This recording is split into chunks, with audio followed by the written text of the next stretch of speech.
Hello बच्चों, स्वागत है आपको अपने YouTube चैनल पे। पिछले वीडियो लेक्चर में सर हमने गोलीय दर्पण एवं गोलीय दर्पण के महत्वपूर्ण बिंदुओं का अध्ययन कर चुके थे सर। आज हम देखेंगे कि गोलीय दर्पण में किस तरीका से प्रतिबिंब बनता है या प्रतिबिंब बनने के लिए किन किन चीज़ों की आवश्यकता पड़ती है सर। तो वो चीज़ों को हम आज अध्ययन करेंगे। तो हेडिंग डाल लीजिए सर, महत्वपूर्ण बिंदु।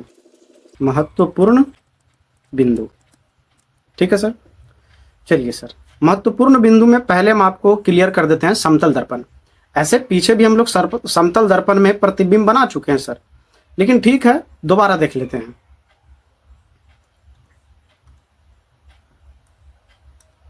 ठीक है सर, समतल दर्पण में किस तरीका से परावर्तन होता है उसे देखते हैं, क्योंकि जब तक परावर्तन पूरी तरह से क्लियर नहीं होगा सर आप प्रतिबिंब नहीं बना सकते। ये हो जाएगा इसका प्रधान अक्ष। ठीक है, नीचे तक तो दर्पण हम रखेंगे नहीं। अब देखिए सर इसमें क्या होगा परावर्तन में, वो आप ध्यान से देखिएगा। जैसे सर ये आई प्रकाश की किरण, ठीक है, तो ये प्रकाश की किरण आएगी सर तो ये ऐसे मुड़ जाएगी। ठीक है, यहां आपतन कोण और परावर्तन कोण बराबर होगा। ठीक है, और क्या हो सकता है इसमें वो बता देते हैं सर। जैसे मान लीजिए सर एक किरण, प्रकाश के एक किरण जो है सर वह दर्पण से इस तरीका से टकराएगी। ठीक है, तो वह जिस जैसे टकराई है ना सर उसी रास्ते वह चली जाएगी। ठीक है, लंबवत। आपको बताए थे हम समतल दर्पण में जब लंबवत परावर्तन होता है तो जिस रास्ते प्रकाश की किरण आती है उसी रास्ते वह लौट जाती है। ठीक है, तो यह घटना होती है किसमें, समतल दर्पण में। इसे आप माइंड में रखिएगा सर, क्योंकि इसका उपयोग हम प्रतिबिंब बनाने में करेंगे। ठीक है, तो ये वाला स्ट्रक्चर आप याद रखिएगा। समतल दर्पण में यही दो चीज बनता है सर। ठीक है, एक केस नंबर 1 इसको कह सकते हैं और केस नंबर 2। ठीक है, यहां पर जो परावर्तन हो रहा है लंबवत हो रहा है और यहां हम आपतन कोण और परावर्तन कोण के हिसाब से करवा रहे हैं। ठीक है, अब देखते हैं सर उत्तल और अवतल दर्पण में क्या होता है। ये ध्रुव रहा सर। ठीक है, ये है अपना अवतल दर्पण और ये है अपना उत्तल दर्पण। ठीक है सर, अब इसमें भी खींच देते हैं प्रधान अक्ष। यहां P है। फिलहाल हम न सर ध्रुव पे फोकस कर रहे हैं, ध्रुव पे। अब देखिए कि ध्रुव में के साथ क्या हो सकता है। ये प्रकाश की किरण आई सर। ठीक है, तो यहां के बाद यह इस तरीका से लौट जाएगी, मतलब यहां आपतन कोण और परावर्तन कोण बराबर हो जाएगा। ठीक है, तो ध्रुव पर जब आकर डायरेक्ट एकाएक प्रकाश से टकराएगी तो कुछ इस प्रकार की घटना हमें देखने को मिलेगी। यहां पर भी वही हाल होगा सर, ये ध्रुव पर आई प्रकाश और ये परावर्तन के बाद ये लौट गई। ठीक है, और यहां लंब का काम कौन करेगा, प्रधान अक्ष। प्रधान अक्ष। ठीक है, तो यहां भी आपतन कोण और परावर्तन कोण ये। ठीक है, तो ये केस नंबर 1 है सर।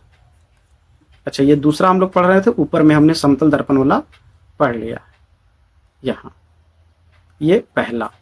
ठीक है, तो पहला पॉइंट आपने देख लिया कि दर्पण में किरण किस कौन से स्थान से कैसे परावर्तन होगा, वो चीज को हम यहां देख रहे हैं सर। चलिए दूसरा केस तीसरा केस लेते हैं।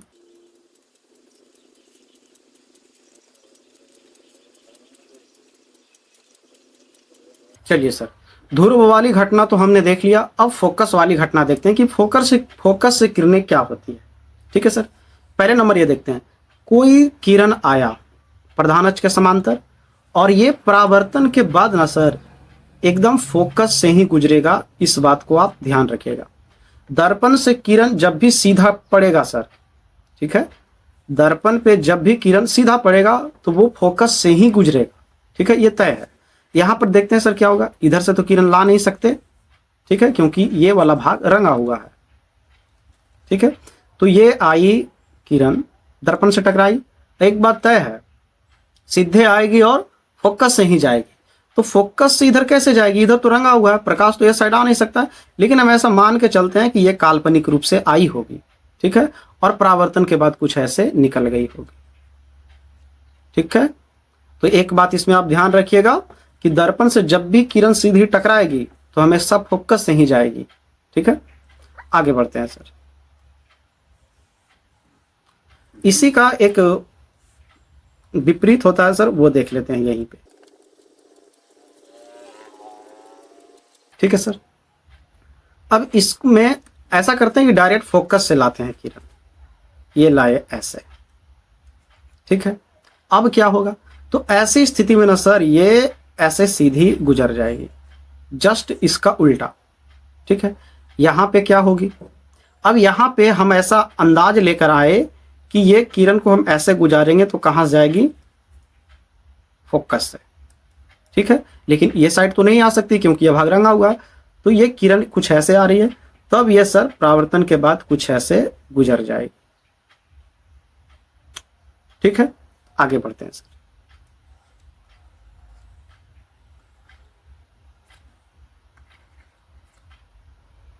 वक्रता केंद्र को भी दे दीजिए सर, थोड़ा देरी में इसका भी उपयोग हम सब देखेंगे। चलिए, कितने कारण पढ़ लिए, 3, चौथा देखते हैं।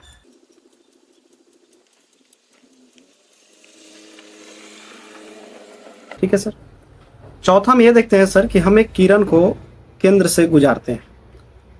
ठीक है, ये आई किरण, और किरण जिस रास्ते आएगी सर इस बार उसी रास्ते लौट जाएगी।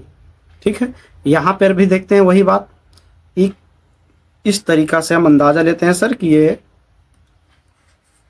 केंद्र के सीध में आई होगी, ऐसे ऐसे।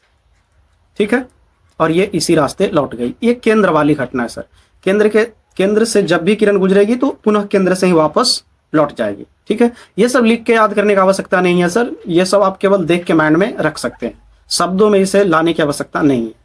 तो केस नंबर हम 4 देख लिए, और कोई केस बनता है नहीं सर, ये 4 केस आपको ध्यान में रखना होगा सर, अगर आप प्रतिबिंब बनाना सीखना है तो। अगर आपको ये सारी बातें नहीं याद है तो आप नाक रगड़ के मर जाइए सर, आपसे प्रतिबिंब नहीं बनेगा और ना ही आप प्रतिबिंब की स्थिति बता पाएंगे।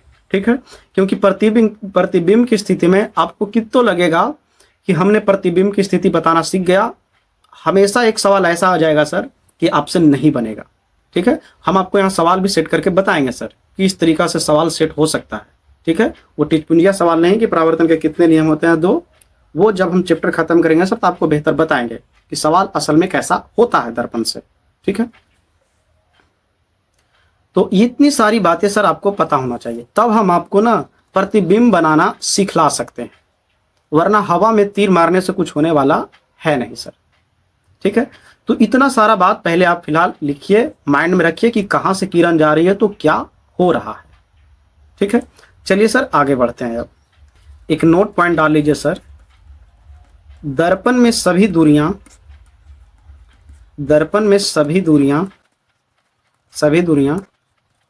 ध्रुव से मापी जाती है। ठीक है सर, तो ज्यादा बढ़िया रहता सर कि हम दर्पण के जगह, बेहतर होगा सर कि हम दर्पण के जगह दर्पण ना लिख के गोलीय दर्पण लिख दें, गोलीय दर्पण। ठीक है, गोलीय दर्पण में सभी दूरियां कहां से मापी जाएगी, ध्रुव से, इस बात को आप ध्यान रखिएगा सर। ठीक है, तो अगर इतना पॉइंट आपको क्लियर है तो आप दर्पण में प्रतिबिंब कैसे बनता है सर उसे आप बेहतर जान सकते हैं। ठीक है, तो पहला हम देख लेते हैं सर समतल दर्पण, बहुत आसान है ये, इसमें प्रतिबिंब बनना, समतल दर्पण में प्रतिबिंब बनना, प्रतिबिंब का बनना।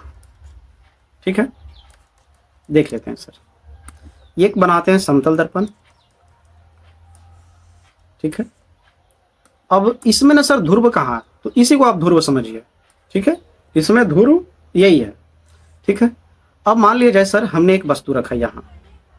ठीक है, तो देखिए सर जब भी आप वस्तु रखेंगे तो वस्तु के शीर्ष से यानी वस्तु के मत्था से हमेशा 2 प्रकाश निकलेगी।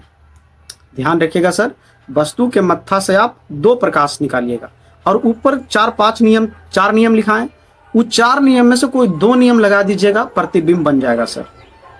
ठीक है, आपको हम 4 नियम बताए हैं, 4 नियम में से कोई 2 नियम आप भिड़ा दीजिएगा, प्रतिबिंब आपके सामने होगा। बशर्ते आपको 2 किरण गुजारना होगा सर, बशर्ते दोनों एक ही काम नहीं कीजिएगा। ठीक है, ऊपर जो हमने 4 नियम देखा प्रतिबिंब बनाने का, तो वो 4 में से कोई 2 लगा दीजिए, प्रतिबिंब बनना तय है। जैसे इसमें लगाते हैं सर, देखिए एक किरण गई लंबवत,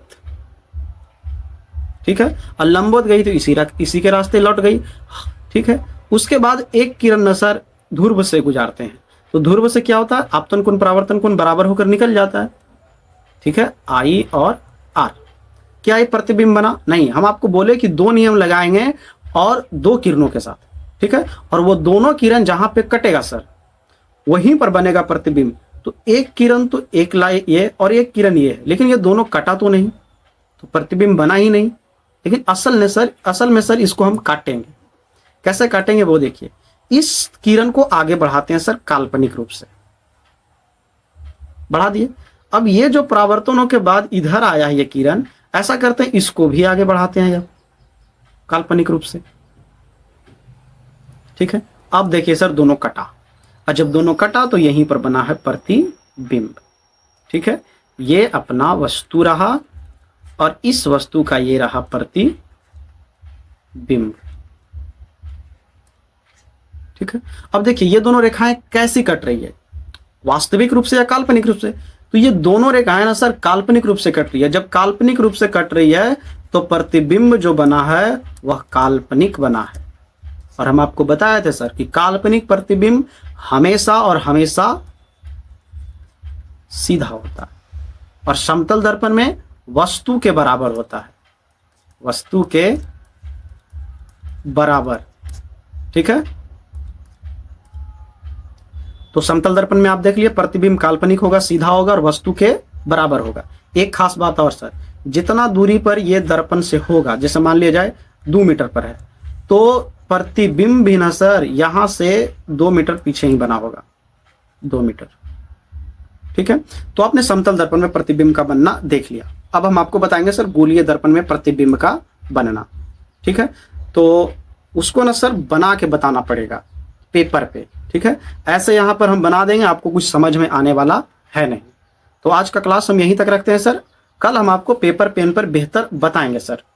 ठीक है, और कैसा आपको दर्पण बनाना है, वक्रता त्रिज्या कितना लेना है, ताकि आप एक सटीक प्रतिबिंब बना सके और उस प्रतिबिंब की स्थिति को भी आप लिख सके। ठीक है, तो मिलते हैं अगले वीडियो लेक्चर में, तब तक के लिए सर जय हिंद।